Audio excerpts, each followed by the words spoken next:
E agora as últimas da investigação científica em torno da astronomia. Com o Miguel Gonçalves entramos na última fronteira. Miguel, bom dia, bem-vindo. Bom dia. Ora, hoje temos aqui exoplanetas pródigos em histórias científicas fabulosas. Portanto, temos aqui grande novela logo de manhã. É verdade, nós já conhecemos perto de 6.000 exoplanetas. Exoplanetas são planetas que orbitam outras estrelas que não o nosso Sol. Convém dar essa definição logo de início.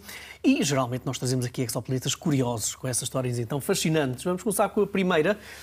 Leva-nos até esta imagem que nós estamos a ver. Nós estamos a ver ali uma cruz no centro desta imagem. Isto será, de acordo com uma recente investigação, um exoplaneta vagabundo. Daniel, o que é que quer dizer vagabundo? Quer dizer que é um planeta que está a orbitar à deriva pela nossa Via Láctea. Não está agarrado gravitacionalmente a nenhuma estrela, foi expulso da sua casa planetária, do seu bairro planetário, e, portanto, chama-se então vagabundo ou corpo planetário livre. Tem vários tipos de designações mais ou menos científicas. E é engraçado porque nós estimamos que possam existir bilhões destes corpos pela Via Láctea, que andam de um lado para o outro na nossa Via Láctea. Bilhões, não é milhares de milhões, é bilhões destes corpos.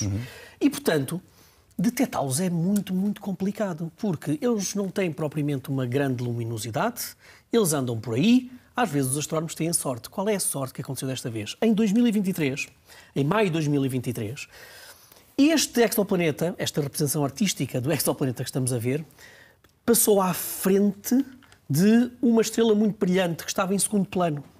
E deu-se um fenómeno de microlente gravitacional, ou seja, aquele corpo mais distante acabou por iluminar, dar outra capacidade de nós visualizarmos este exoplaneta vagabundo. Foi então isso que aconteceu, mas os astrónomos perguntaram-se, será que isto de facto é um exoplaneta vagabundo?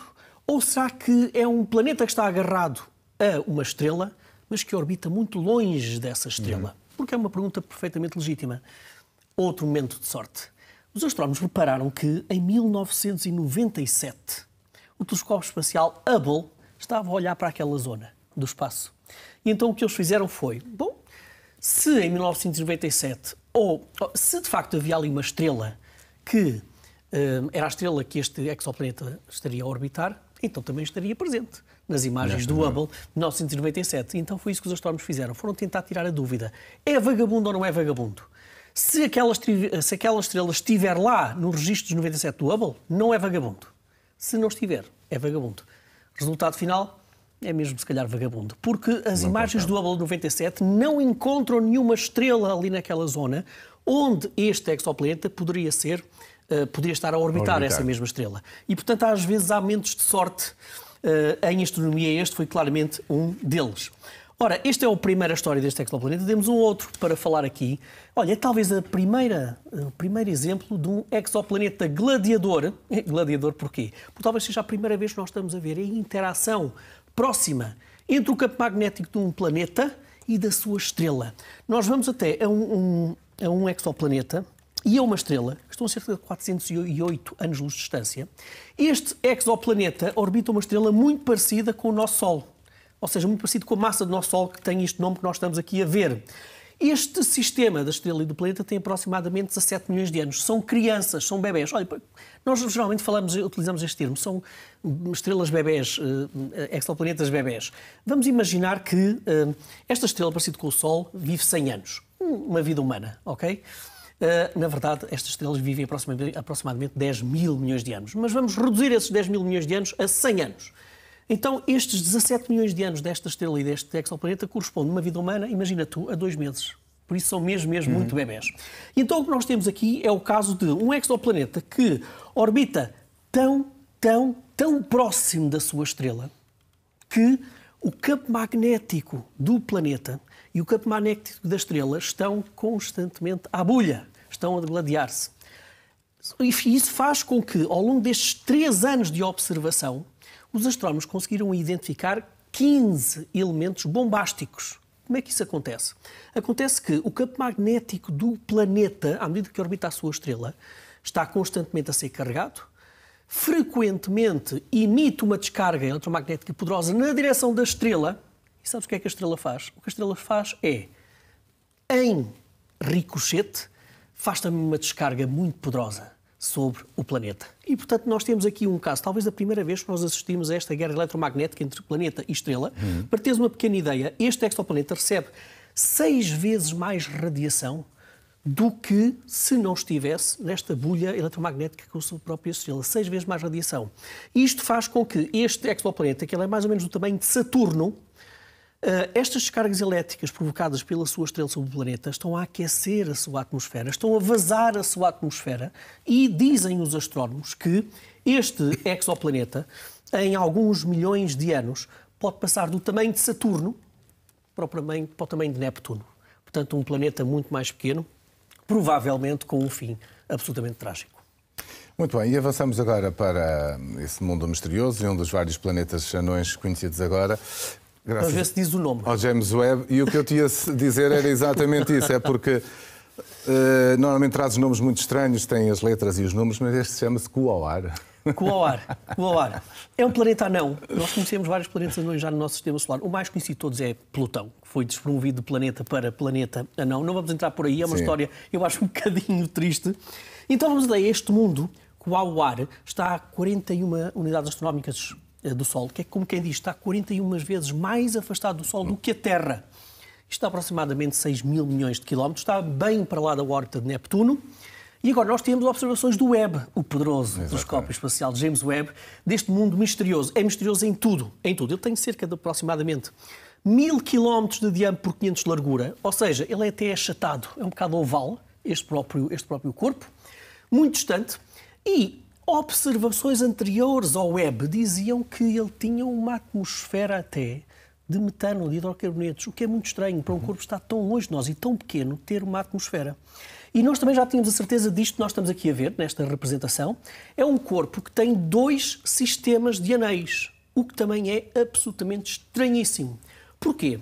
Porque agora o James Webb ajuda-nos a definir precisamente o raio destes 2 anéis de Quaoar. Então são os anéis Q1R, o externo, o mais distante, e o Q2R, que é o mais interno. Vamos aos números, que é sempre interessante dizer. O Webb diz-nos que o Q1R tem um raio de aproximadamente 4.096 km e o Q2R, o mais interior, 2.529 km. Porquê é que estes números são importantes, Daniel? Porque quando olhamos para estes corpos e para os seus sistemas anéis, temos que introduzir aqui uma coisa chamada o limite de Roche. Muito rapidamente, diz-nos o seguinte: há uma certa distância a partir do centro de um corpo, de uma lua, de um planeta, o que quer que seja, que as marés gravitacionais não deixam que se formem ali uma lua. São tão poderosas que qualquer lua que se queira formar a essa distância é totalmente destruída. Estes 2 anéis estão para lá, estão além do limite de Roche. O que dá a entender que, eventualmente, até poderiam ser luas destruídas. Nós não temos nenhuma informação científica que permita dizer que houve ali luas destruídas. Nós não sabemos ainda qual é a origem destes 2 anéis, ainda por cima num corpo tão pequeno como este, o de Quaoar. Além disso, nós também tínhamos algumas desconfianças sobre a própria consistência destes 2 anéis, nomeadamente o mais interior. Ou seja, tínhamos algumas dúvidas sobre, será que fazem uma circunferência perfeita? Ou será que ela é interrompida em algumas zonas? Porque isso também dá-nos uma ideia daquilo que chamamos de ressonâncias gravitacionais, ou seja, como é que a gravidade pode afetar a estabilidade dos anéis. O Webb diz-nos o seguinte: não, eles são capazes de ser, pelo menos o mais interior, é capaz de ser consistente. E o exterior, o Q1R? Temos algumas dúvidas, mas aqui temos que introduzir um outro cavalheiro nesta história toda. É que eu disse há bocado que estes anéis não têm propriamente uma explicação lunar, digamos assim. Mas nós sabemos que este corpo, ainda por cima, tem uma pequena lua. Tem uma lua que orbita para lá destes 2 anéis, uma lua pequenininha. E essa lua pequenininha, em combinação com a gravidade deste planeta anão, pode afetar também a estabilidade daqueles anéis. Os anéis estão mais ou menos arrumados, continuamos sem saber como é que a origem dos mesmos. Vamos à atmosfera. O Webb confirma ou não que estamos perante uma atmosfera de metano e de hidrocarbonetos? Não. O Webb não conseguiu detectar, pelo menos provas evidentes, de uma atmosfera neste corpo. Mas atenção, que foram medidos metanos, foram medidas quantidades de metano à volta deste corpo. Qual é a explicação, ou quais as explicações que podem avançar para isto? Ora, eventualmente, repara como isto é fascinante, esse metano pode vir de criovulcanismo, Ou seja, este corpo tão distante pode ter pequeníssimos vulcões de gelo, de metano, de outros elementos químicos, que por vezes podem atirar para o espaço este tipo de manifestações químicas. Ou também, quando corpos, meteoritos, quando rochas chocam com o ar, pode criar também este tipo de plumagem, de plumas, aliás, de metano. São duas explicações muito interessantes de um corpo que é absolutamente fascinante.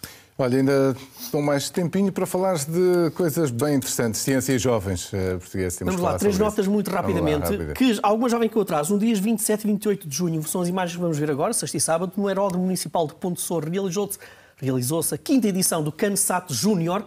Olha, isto é construir um satélite do tamanho de uma lata de refrigerante, que depois tem que subir a uma altitude de cerca de 100 metros, tem que estar equipado com sensores e uma antena para comunicar com a base no solo, tem que medir a temperatura do ar, a pressão atmosférica, transmitir dados para a Terra. E estes jovens de escolas de norte a sul do país conseguiram isso. Os vencedores ganharam um estágio na empresa ML Analytics, que é uma empresa portuguesa que é especializada em inteligência artificial e utilizar análise de dados com inteligência artificial. É a 5ª edição, esperamos por mais.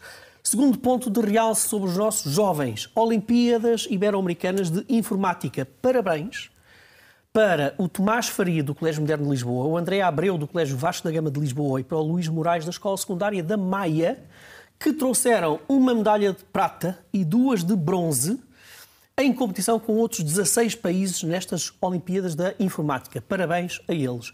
E espero estar aqui nas próximas semanas para dar os parabéns também aos alunos que nos dias 15 e 16 de julho vão participar nas Olimpíadas da Matemática na Austrália. São 6 jovens portugueses que lá estão. Por último, da Agência Espacial Portuguesa e da iniciativa Astronauta por um Dia, nota para esta coisa que eu acho fabulosa. Vai-se realizar pela primeira vez na região autónoma dos Açores, no aeroporto de Santa Maria. É também a base, a sede da Agência Espacial Portuguesa. São 30 estudantes portugueses de 18 a 21 de setembro. Esta competição já teve mais de 90 jovens de todo o país. É um modelo de sucesso que já foi até exportado por outros países, Luxemburgo, Áustria e Estónia, e desta vez vamos ter, uma vez mais, um grupo de finalistas de 15 rapazes e 15 raparigas. E, portanto, não deixa de ser interessante termos esta participação dos jovens portugueses no espaço, na ciência em geral. Parabéns a todos. Muito bem, Miguel. Bom dia. Obrigado. Bom dia.